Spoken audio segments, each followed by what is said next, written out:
Hi guys! For today's video, welcome back po.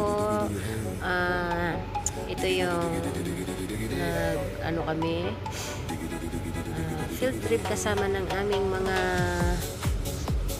estudyante sa Dubai.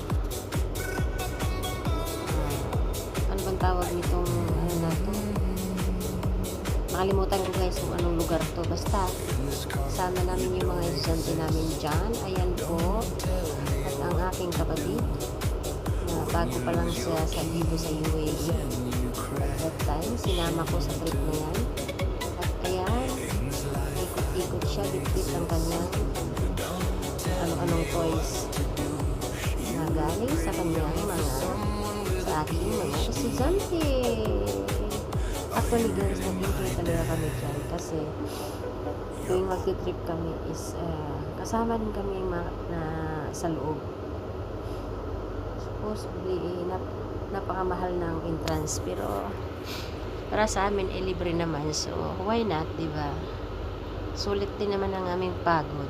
Ayan, ang ganda-ganda ng view dyan guys, para ka talagang nasa ilalim ng dagat. Ayan, ayun siya, ganda-ganda niya. So, talagang ini-enjoy lang namin ang view dyan. Kuha ng videos, gano'n. Try nyo pumunta dyan guys, pagka nandito kayo sa UAE, mga ka-OFW sa UAE. Okay, yan lang po. Thank you for watching. Bye-bye. See you again for our next videos.